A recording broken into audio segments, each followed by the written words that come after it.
Tractor limited 2025 model किसान day के मौके पर आ गया तो छा गया। सारे मॉडल तब्दीली 2025 मॉडल आएगी।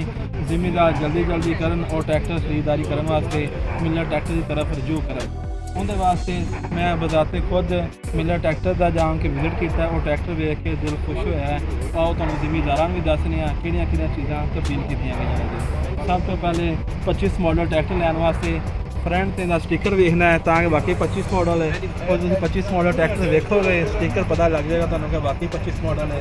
ऐ ना होवे कि तुसीं 24 मॉडल लै जाओ। 25 मॉडल है 2025 मॉडल ते फ्रंट से स्टिकर लगा है। जिमीदारां वास्ते सब तो बड़ी कंपनी ने शायद दी। उस तो बाद इन्हां दे उत्ते रिम दे दिते गए ने फ्रंट टायरां दे उत्ते ताकि मट्टी वगैरह और चिक्कड़ वगैरह उड़ के जिमीदारां दे उत्ते ना पैन। उहदे वास्ते बहुत अच्छा कदम है जी ताकि धूल वगैरह मिट्टी वगैरह बारिश के चिक्कड़ बहुत ज़्यादा पिछे आंदा सी और मिट्टी उड़ के ड्राइवर के उत्ते पैंदी सी। यह बहुत अच्छा कदम है जी। यह भी अच्छी शीट लगाई गई है। यह लाइफ टाइम चलन वाली है। उस तो बाद इन्हां छटनियां ला दित्तियां ने जी दोनों साइडों से। इन्हां दी बहुत ज़्यादा कंप्लेन सी कि बंद नहीं होंदियां, प्लास पढ़ना पैंदा है। लेकिन यह तुम चटनियाँ आसानी नाल छोटा बच्चा भी बंद कर सकता है। इहदे बाद शोध में भी बहुत ज़्यादा जी एक तब्दीली आई है। उस तो बाद इन्होंने मुफ्त ला दी गई है जी ऊपर चढ़न वास्ते ताकि जो बजुर्ग बंदे ने उन्होंने उत्ते नहीं चढ़िया जाता, आसानी के नाल हथ रख के इस तरह ऊपर चढ़ सकते हैं। सब तो वड्डी तब्दीली गेयर बक्सा।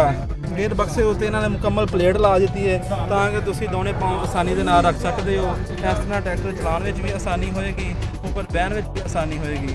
उस तो सामने अगे इन्होंने शीशा ला दिता है जी ताकि पिछे तुसीं आसानी के नाल वेखो, पिछे हल वगैरह देख सकते हो, कितों कोई चीज़ आ रही वो देख सकते हो।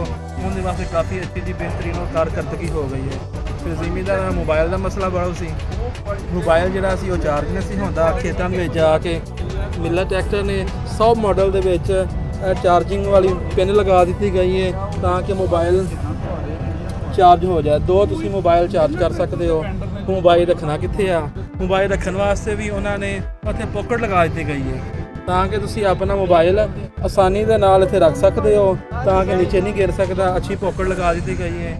उस तो बाद इन्होंने 25 मॉडल के मकना देखी फ्रेम प्लेट लगा दी है ताकि जिन्ना भी कचरा वगैरह सी वो सारा थले इकट्ठा हो जाया करेगा। उस तो बाद ढक्कन जो जी ऑयल बाहर आंदा सी, जिमीदार कह रहे थे जी इनकी बहुत प्रॉब्लम है, ढक्कन मिलता नहीं जी। कोई लोग टाकियाँ बंदते सी, कोई किस तरह की कंप्लेन आती सी, कोई किस तरह की कंप्लेन आती सी। लेकिन 2025 मॉडल के भी कंप्लेन कंपनी ने दूर कर दी गई है। यह मिलर दी काफ़ी सारिया खूबियाँ जिहड़ा कि जिमीदार दे। उस तो बाद जी सब तो वड्डी खूबी इहदी बैटरी दी। जिमीदार बार बार प्लेट खोलते सी और बार बार पानी चैक करते सी, कभी बैटरी स्टार्ट हो रहा नहीं हो रहा, लेकिन वो भी हुण काम खत्म हो गया जी। 2025 ਦੇ ਵਿੱਚ ਤੁਹਾਨੂੰ बैटरी मिलेगी, कोई पानी की टेंशन नहीं, कोई चैक करने की टेंशन नहीं, चार्जिंग की टेंशन नहीं। बस बैटरी कंपनी रख दी है।